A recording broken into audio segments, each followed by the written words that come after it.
esta manera. ¿De dónde saco un mango para el fondo? Dice Alberto. Me anoto en el sorteo de Milei. Y puede ser, ¿eh? Puede ser. Y bueno, busca recursos de financiación. Interesantísimo, interesantísimo lo que dice Laura Di Marco. Y ahora voy al encuentro de Roberto Kachanowski, economista. ¿Cómo estás, Roberto? ¿Cómo les va? Buenas noches. ¿Qué decís, Pablo? Muy bien, pero ¿Bien? todo depende de la respuesta que me des ahora. ¿Argentina se encamina al default? Efectivamente, yo todavía no lo puedo creer. Bueno, tener un riesgo país de 1.800 puntos es un riesgo país de default directamente, ¿no? O sea, estamos hablando, para que la gente entienda, es pagar un 18% de tasa de interés en dólares anual. Eso ni el narcoterrorismo, esa tasa de rentabilidad, no hay manera de pagarlo. Entonces, Argentina está, a mi juicio, ya en niveles de default en cuanto a riesgo país.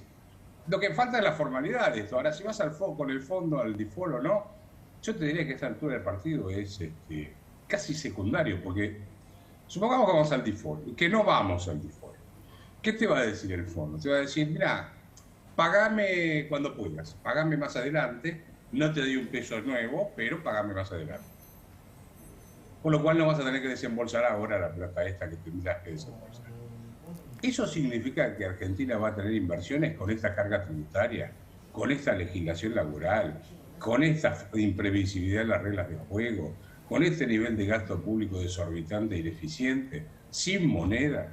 No. O sea, De todas maneras, Roberto, yo creo que todo podría ser un poco peor. Siempre existe la posibilidad en la Argentina de estar un poco peor que ayer. Por supuesto, obviamente que yo te diga, tenés que arreglar, sí, mejor arreglar. ¿Sí? Ahora, el plan económico lo tenés que hacer porque el fondo te lo pide o porque realmente necesitas tener un plan económico. Roberto, Porque en realidad, sí.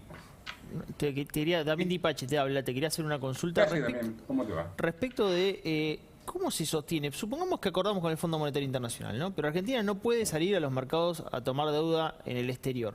¿Cómo se sostiene este Estado con una emisión monetaria que va a depender solamente de la emisión monetaria? ¿Y cómo nos sostenemos nosotros, los ciudadanos a pie, con una inflación que va a evolucionar?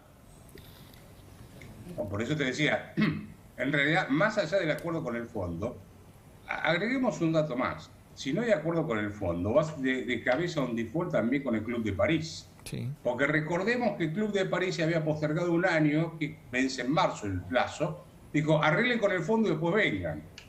Y si no arreglas con el fondo, va de cabeza a un default también con el Club de París. Ahora somos los campeones de la siesta si pasa esto, ¿eh? Pero más bien, obviamente, vamos a hacer el ridículo del mundo una vez más. Roberto, de todas maneras, sí. quiero... No, le quería contestar la pregunta. Dale, contestale. Este año, el año pasado, 2021, el Banco Central emitió 1,7 billones de pesos para financiar el déficit del Tesoro. 1,7. ¿Es mucho o es poco? En el 2020, cuando la economía estaba todo parada por el tema de la cuarentena eterna, el Banco Central emitió, y no se recaudaba, el Banco Central emitió 2 billones de pesos. O sea que con cuarentena total emitiste 2 billones. Sin cuarentena emitiste 1,7, casi lo mismo, te estoy diciendo, ¿sí? Eso te está dando el grado de desborde que hay en las cuentas del sector público. Mirás todos los ajustes que hubo de gasto público y el déficit fiscal se le volvió a disparar este año de una forma fenomenal. Roberto, quiero darle ahora la palabra a Álvaro de la Madrid, que está con nosotros, histórico dirigente radical, que decís, Álvaro. ¿Qué tal? ¿Vos estás del lado de Gerardo Morales contra todo el país o contra toda la oposición o del lado contrario? Viste que se armó una gran disputa con respecto a ese tema, digo a propósito de la deuda.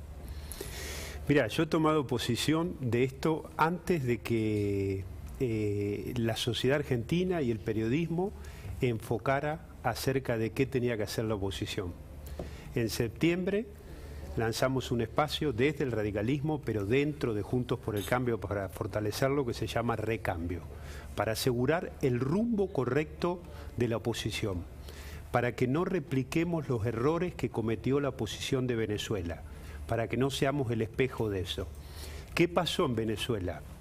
En Venezuela no falló la unidad, lo que falló fue la oposición que fue infiltrada, una oposición que pasó a ser colaboracionista con el régimen. y que hizo de esa oposición un espacio de miserabilidad, ¿sí? Nosotros no podemos replicar en la Argentina eso. Yo no creo en un diálogo sincero con el kirchnerismo. Pero ¿quiénes son Ahora, los infiltrados de la claro, oposición? no, vos dijiste infiltrados, ¿no? ¿Quiénes Es son? bastante fuerte la Sí, sí, palabra. claro. Hay muchas versiones y fuentes que lo dan a Gerardo Morales como el principal sociopolítico de Alberto Fernández. De hecho, su vicegobernador es masista, o lo era. No, pero yo estoy hablando de un concepto, más allá de los... Pero yo te pregunto por de Gerardo los dirigentes. Morales. Bueno, pero a ver. Yo creo que es un error, ¿sí? Un error ir a un diálogo con el gobierno cuando el gobierno no quiere dialogar, ¿sí? Es una foto, es una puesta en escena, es darle aire, ¿sí? Y eso lo único que va a servir es para que Cristina se salga con la suya. Pero ¿Cuál Morales, es el plan de entonces estás en la pelea Morales contra el resto, estás del lado del resto. Yo no voy a renunciar a esta idea que defiendo y voy a estar en contra de cualquier dirigente que lleve a la oposición a que sea una posición tibia, ¿sí? Que con No, la... pero ahora danos nombre, ¿quiénes son los tibios de Juntos por el Cambio? Bueno, es una idea que la sociedad la está viendo, por eso yo decía, mirá, vuelvo a septiembre y voy a volver un poquito atrás todavía, ¿sí? Porque yo creo que si hay algo que yo nunca hago es hacer política con la coyuntura. En mayo, siendo diputado, en mayo no teníamos ninguna discusión de esto que está pasando. Yo presenté un proyecto de ley para evitar el transfugismo en la Argentina, ¿sí? Para que un dirigente político que entra por la oposición termine siendo Eras un visionario, si te hubiesen oficialista. hecho caso. No, es que no soy un visionario, es que conozco al kirchnerismo. Sabía que después de las elecciones, 2 diputados más, 3 diputados menos, 2 menos para el quórum, 2 más, iban a salir a comprar voluntades, iban a aparecer los borocotó, ¿sí? Y nosotros tenemos una responsabilidad muy grande como oposición. Ahora, no pero podemos Álvaro, dejar perdón, una desguarecidos y huérfanos a los Sí. argentinos. Pero una cosa es esto que estás diciendo del transfugismo, pasarse de partido, y otra cosa es tener un diálogo político para generar acuerdos, ¿no? Fíjate lo que está pasando ahora con el fondo. Pide consensos, pide acuerdos. Lo tenés a Larreta, que me gustaría saber qué pensás sobre eso, que dice: yo quiero tener el 70% de la política adentro si llego a ser presidente en el 2023. O Vidal, que tiene un vínculo con Massa. Me lo contestás Sí. después de que le haga una consulta a Roberto Kachanowski, Con todo gusto. que quiero ir un segundito de él, y ahora vamos a seguir con este tema que también me interesa. Roberto, ¿qué expectativa podemos tener los argentinos para el corto plazo? ¿Mi salario va a mejorar? ¿El dólar no se va a ir por las nubes o todo lo contrario? ¿La actividad económica va a crecer o no me voy a dar cuenta? Te contesto, pero antes déjame agregar un tema que es el de la deuda. Lo que Porque quieras. acá se habla mucho de la deuda con el fondo, de lo que no está hablando el kirchnerismo, de la deuda que tiene el Banco Central con el mercado. No nos olvidemos que son más o menos unos 45.000 millones de dólares que tiene el Banco Central de deuda. La aumentó de 1 billón a 4,5 billones, o sea, la aumentó más o menos en 20 y pico de mil millones de dólares en 2 años. Esa deuda es más impagable que la del fondo, primer punto, ¿sí? O sea, de eso no. De eso el kirchnerismo no se dice habla. nada, ¿viste? No, pero es la más pesada de todas, porque esa es una deuda de muy corto plazo que tenés que renovar todos los días, y la tasa, vos fijate que el presidente había dicho en campaña que iba a bajar la tasa de las LELIC para darle remedios gratis a los jubilados y para aumentarla, ¿sí? Bueno, ¿sabés cuánto costó ese stock de LELIC que lo multiplicó por 4,5? Pagó 1,3 billones de pesos en intereses de, ¿cómo se llama?, de las LELIC. O sea, casi el doble de lo que se pagó en el 2019, el 98% más de intereses. Así que vos fíjate cómo vienen escondiendo una parte que es mucho más... Tremendo. más complicada. Roberto, Hoy Sí. el presidente dijo, leo textual, este año hemos logrado el crecimiento más alto del país en toda su historia. Esa No la sé quería si, decir si se también. refiere al número de pobres, desocupados, desempleados, puede ser. Pero, a ver... O de ingresos de ellos. Claro, ¿qué está mirando? ¿Qué quiere decir cuando dice esto? Qué chata No sé. Stiglitz, déjame decirlo a mí antes que Kachanowski. Stiglitz venía a vivir a la Argentina, vas a ver que ese 11% no lo encontrás en ningún lado. Sí. Ahora vos, espérate, Roberto, me descargué ya. ¿Lo de Stiglitz o lo de...? Porque en realidad Fernández también, el presidente también dijo que habíamos logrado un crecimiento único, ¿sí? Primero que rebotó la economía.